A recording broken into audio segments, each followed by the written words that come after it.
हरिद्वार, जिसे देवताओं का प्रवेश द्वार भी कहा जाता है, यह गंगा नदी के तट पर स्थित है। एक मान्यता के अनुसार यहाँ पर स्नान करने से समस्त पापों से मुक्ति मिल जाती है। यहीं हर की पौड़ी भी स्थित है। कहा जाता है कि गरुड़ पक्षी अमृत की चोरी करके आकाश मार्ग द्वारा अमृत ले जा रहे थे, तब अमृत की कुछ बूंदें वहां गिरी थी। और दूसरी मान्यता के अनुसार हरिद्वार को त्रिदेव ब्रह्मा, विष्णु, महेश ने अपनी उपस्थिति से पवित्र किया है। और यह भी कहा जाता है कि भगवान विष्णु ने हर की पौड़ी के पत्थर के ऊपर अपना पद चिन्ह छोड़ा था, जिसे पवित्र गंगा हर समय उसे स्पर्श करती है। और यहीं पर गंगा माता की भव्य आरती का आयोजन होता है, जो दृश्य बेहद ही मनमोहक होता है।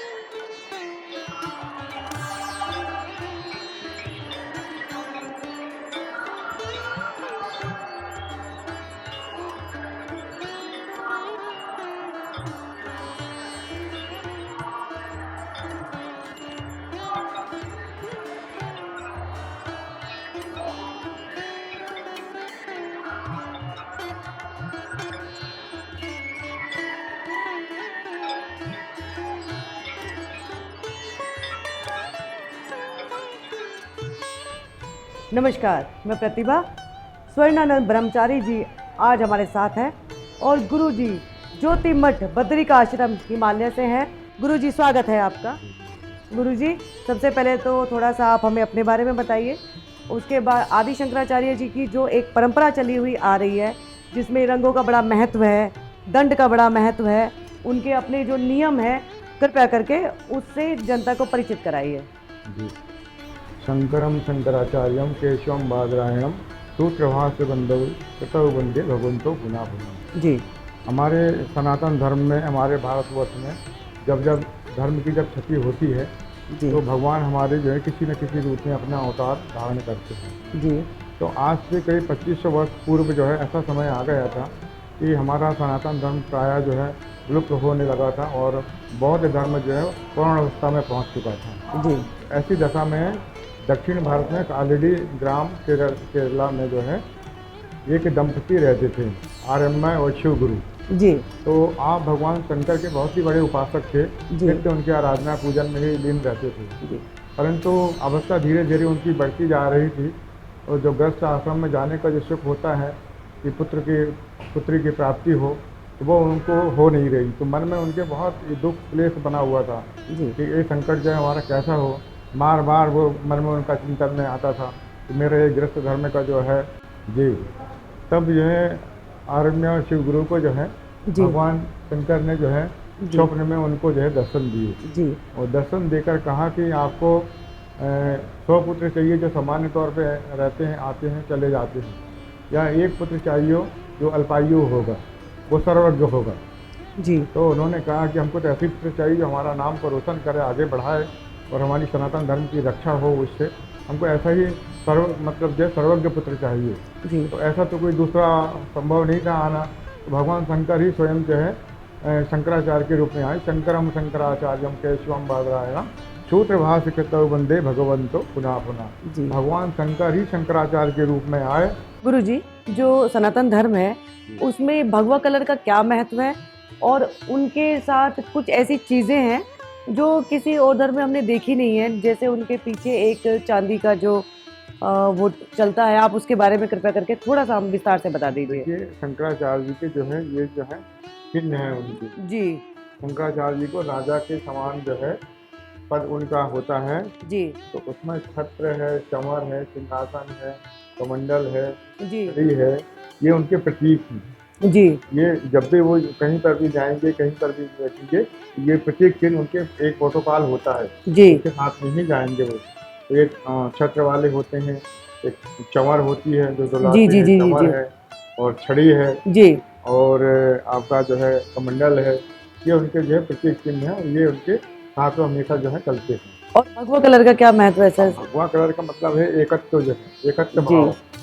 उनकी जो विचार है जो है जी, ब्रह्म और जीव का जो है एकत्व भाव है, एक ही है। तो एक ही कलर का जो है वो वस्त्र होता है। और जैसा सूर्य है हमारा अग्नि का प्रतीक जो है जी, उसका एक ही कलर है, जहाँ पर भी जाएगा उसका वही कलर रहेगा। इसी प्रकार जो सन्यासी है उसका वो भाव एकत्र भाव ब्रह्म के रूप में ऊपर होते हुए तो एकत्र भाव ही चलता है साथ में। जी तो वो उस वस्त्र को गेरुआ वस्त्र बोलते हैं। जी बाकी तो और कई कलर के बना लेते जी हैं जी उसमें, जी और सन्यासी के लिए गेरुआ वस्त्र है, जी उसी को वो धारण करते हैं। जी। इसके और अलावा और भी काफी सारे नियम हाँ हैं। बहुत हैं, जैसा उनका जो सबसे बड़ा तो उनका जो दंड है, जी दंड जो है वो जो सन्यासी होते हैं वो उसको दंड को धारण करने वाला शंकराचार्य का जो सन्यासी बाल ब्रह्मचारी नैष्ठिक ब्रह्मचारी है, फिर उसके बाद में वो सन्यास उन्होंने जो है उस आचार्य से शंकराचार्य जी से लिया हो, फिर वही आगे जाके जो है उनके उत्तराधिकारी कहते हैं, वही उस पीठ पे जो है शंकराचार्य जी बनेंगे। वो जो है जी उनको संपूर्ण चारों वेदों का 18 पुराण के साथ उन सभी चीज़ों ग्रंथों का जो है उनका पूरा ज्ञान कंठास्थ हो, न्याय है, वेदांत है, ब्रह्म सूत्र को पढ़ने वाला जो उनको पढ़ ले और समझा दे ब्रह्म सूत्र को, वही विद्वान है और वही जो है शंकराचार्य के योग है। जैसे कि हमारा सनातन धर्म में विविध प्रकार के लोग ऐसे हैं जो ऐसे गुण से गुण प्रश्न करते हैं, उनका वो समाधान कर पाए जो है धर्म सम्मत जो है वो व्यक्ति ही शंकराचार्य बनता है। गुरु जी, आपका बहुत बहुत धन्यवाद। मुझे पता है आज का दिन आपका बहुत व्यस्त है। महाराज जी यहाँ आने वाले हैं और उसके बावजूद भी गुरु जी ने हमें जो समय दिया और जो हमें आदि गुरु शंकराचार्य के बारे में ज्ञान की बातें बताई, उसके लिए मैं आपका दिल से धन्यवाद करती हूँ। और अभी थोड़ी देर में हम बातचीत करेंगे जगत गुरु महाराज जी अभिमुक्तेश्वरानंद जी से। Thank you.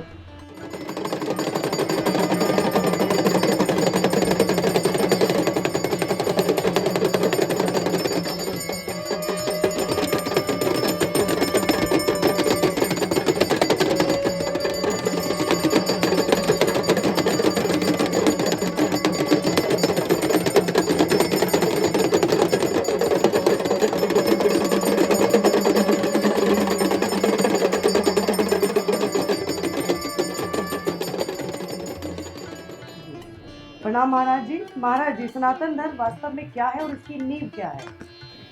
देखिए, सनातन का मतलब होता है शाश्वत, जी जो अनश्वर है, कभी नष्ट नहीं होता। जी तो हमारे आपके मन में भी एक भावना है। जी वो भावना ये है कि मैं नष्ट ना हो जाऊं, कोई मुझे मार न दे, जी कहीं मेरा अस्तित्व समाप्त न हो जाए।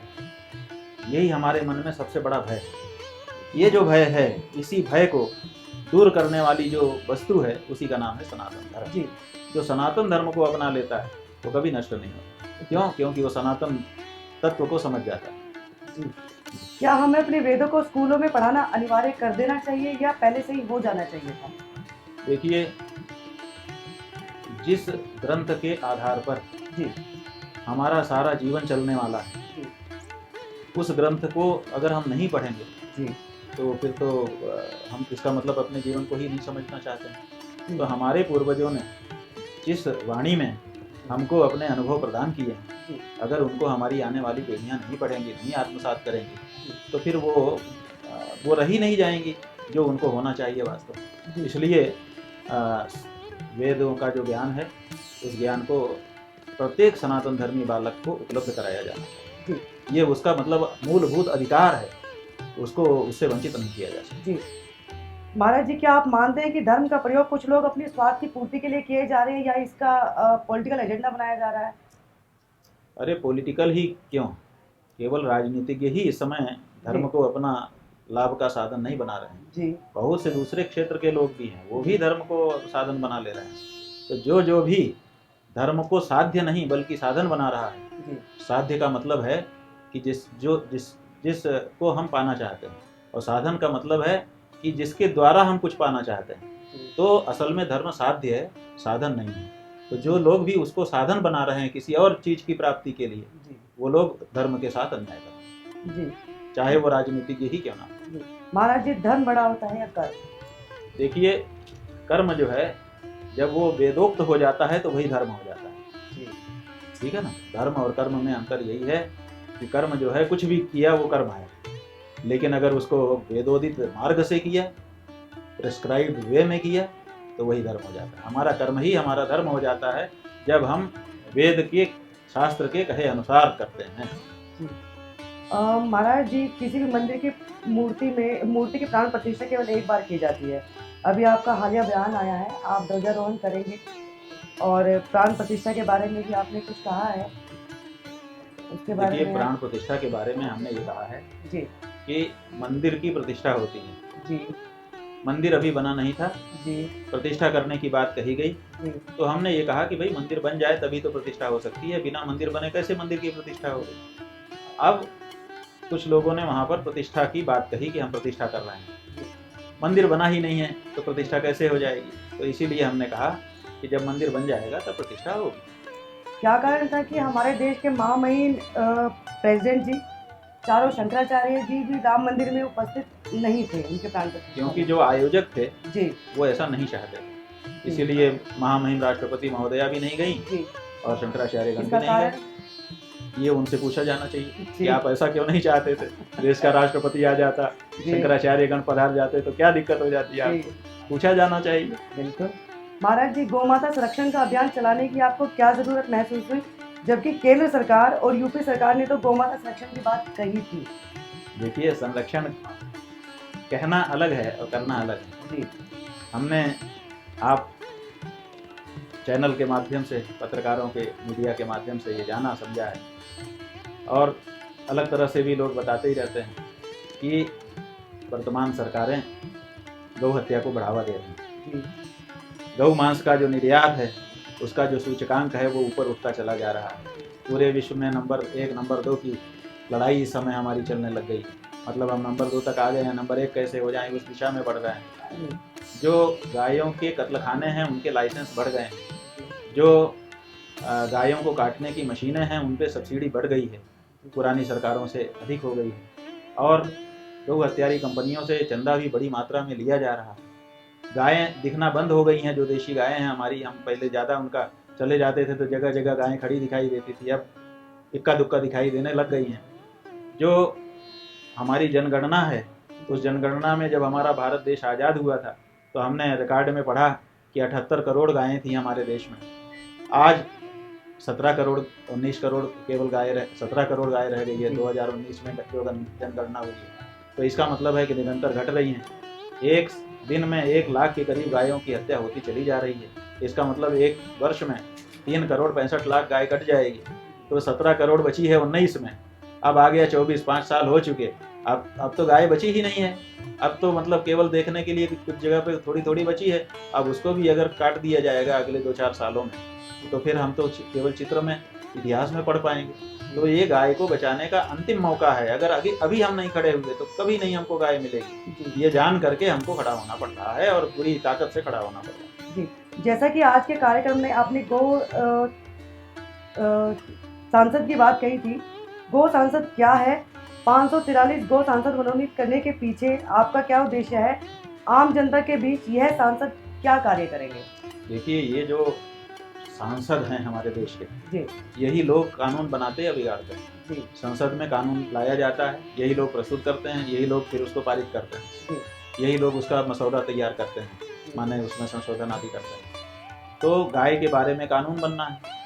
अब गाय के बारे में कानून बनाने के लिए इनके पास टाइम नहीं है, ये कहते हैं हमारे पास समय नहीं है। तो कब ये जब संसद चलने लगती है तो एक दूसरे को गाली देने के लिए 1-1 घंटा 2-2 घंटा होता है इनके पास। आलोचना करने के लिए, झगड़ा करने के लिए खूब समय होता है। उस समय कोई दिक्कत नहीं होती, लेकिन अगर कोई काम की बात कह दो तो फिर उसके लिए टाइम नहीं है संसद के पास। तो ऐसी परिस्थिति में पहला काम तो हमारी गौ संसद का ये होगा कि गाय के बारे में अगर 1 दिन चर्चा की जरूरत है, 5 दिन चर्चा की जरूरत है, 10 दिन चर्चा की जरूरत है, महीने भर की चर्चा की जरूरत है, तो हमारे 543 समर्पित लोग बैठे हैं, संसद में विचार करेंगे, हर प्रश्न पर विचार करेंगे। तो एक तो ये है, और वो जो विचार होगा वो जो सांसद हैं उनको सौंप देंगे कि भाई तुम्हारे पास टाइम नहीं है, तुम्हारे लिए देखो इतना काम हमने कर दिया। तो ऐसी परिस्थिति में ये काम हो जाएगा। जो हमारे सांसद हैं वास्तव में जनता के द्वारा चुने गए, उनका सहयोग हो जाएगा। दूसरे, सभी सांसदों से बात करना कठिन होता है। किसी के लिए भी अगर हम कुछ बात करना चाहें तो कैसे करें। तो हमारे 543 सांसद हैं, गौ सांसद, वो पूरी तरह से गौ के लिए समर्पित हैं। हम उनको अपनी बात बताएंगे और कहेंगे जाओ बता के आओ, तो एक एक आदमी को जाके बता के आ जाएंगे। तो एक दिन में हमारी सारी बातें व्यक्तिगत रूप से सांसदों से मिलकर बता सकेंगे, उनका माइंड मेकअप करवा सकेंगे। और तीसरे, उनके क्षेत्र में जन जागृति करेंगे ताकि जनता उनसे पूछे कि भाई क्या हुआ गाय का, क्या हुआ गाय का, क्या हुआ। तो इसलिए उसके ऊपर दबाव भी पड़ेगा, सरकारों का सहयोग भी करेंगे हम, अगर वो हमसे सहयोग चाहेंगे, और दबाव भी डालेंगे अगर वो सहयोग नहीं चाहेंगे तो दबाव डालेंगे। काम तो हमको कराना है गाय को, किसी हालत में कराना है, क्योंकि ये हमारे माथे पे बहुत बड़ा कलंक है।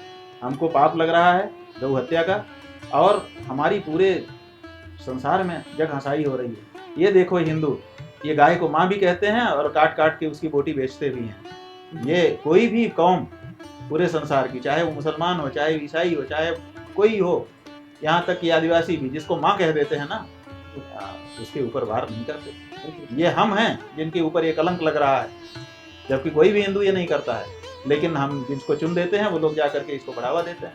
तो ऐसी परिस्थिति में हिंदुओं के माथे का सबसे बड़ा ये कलंक है, और इस कलंक को किसी हालत में अब हम स्वीकार करने को तैयार हैं। इसलिए इसको तो मिटाएंगे, जो भी रास्ता अपनाना पड़े अपनाएंगे। एक आखिरी सवाल, आज की युवा पीढ़ी के लिए आप कुछ कहना चाहेंगे, उनको कुछ संदेश देना चाहेंगे? अब युवा पीढ़ी को क्या कहें हम बताओ। युवा पीढ़ी जो है उसको एक चीज मिली है जिसके कारण वो युवा पीढ़ी है, और वो चीज है जवानी। और ये जवानी जो है इस दुनिया की सबसे अमूल्य वस्तु है, इससे बढ़ के कुछ है नहीं संसार में। बाल्यावस्था भी तात्पर्यहीन होती है और वृद्धावस्था भी तात्पर्यहीन होती है, ले दे करके ये जवानी है। आज के जो नौजवान हैं वो जवानी की कीमत ही नहीं समझ रहे हैं, वो इंजेक्शन पे इंजेक्शन लगाए चले जा रहे हैं, वो तरह तरह के सूंघ रहे हैं, पी रहे हैं, जाने क्या क्या कर रहे हैं, और पड़े हैं झूम बराबर झूम शराब नहीं। तो अब ये जो हालत हो गई है, ये क्या है? ये जवानी का मजाक नहीं तो क्या है? ये नौजवानी जो आपको मिली है, ये बहुत कुछ प्राप्त करने के लिए उत्तिष्ठत जागृत प्राप्य वरान निबोधत। तुम्हारी जवानी तो पता नहीं क्या क्या कर सकती है, लेकिन उस जवानी के मूल्य को तुम छोटा कर रहे हो। तो सबसे पहले अपनी जवानी को हिफाजत में रखो, संभालो, संभालो उसको, चली जाएगी ना, उसके बाद संसार का सब धन दे दो तो भी वापस नहीं मिलेगी। तो इसलिए ऐसी जवानी तुमको भगवान की तरफ से मिली है, पहले तो उसका आनंद लो, स्वस्थ रहो और अच्छे कार्य करो। कुछ नहीं तो कम से कम खाने का, पीने का, जो शरीर का सुख है वही भोग लो, लेकिन उसके लिए भी स्वस्थ रहना पड़ेगा। और अगर उसी में से फिर और तुम्हारा मन आगे बढ़ जाए तो जरा लोक कल्याण के, देश के, समाज के, धर्म के कार्य भी कर लो, अपने कुल के बढ़ाने के कार्य कर लो, थोड़ा सा अपने यश को बढ़ाओ, अपने पूर्वजों के यश को बढ़ाओ, तो बड़ा आनंद आएगा। तुमको नशे में जो आनंद मिलता है उससे ज़्यादा आनंद जब ये सब कार्य करोगे तो मिलेगा। लेकिन क्या करें, तुमने ये आनंद चखा नहीं। तुम्हारे जो साथी संगाती थे उन्होंने तुमको शुरू में वो आनंद चखा दिया, तो तुम छोटे आनंद में पड़ के बड़े आनंद से वंचित हो रहे हो। ये मत हो, यही हम कहना चाहेंगे। जी गुरु जी, आपका बहुत बहुत धन्यवाद आज इतना समय देने के लिए और सही सवालों के जवाब देने के लिए।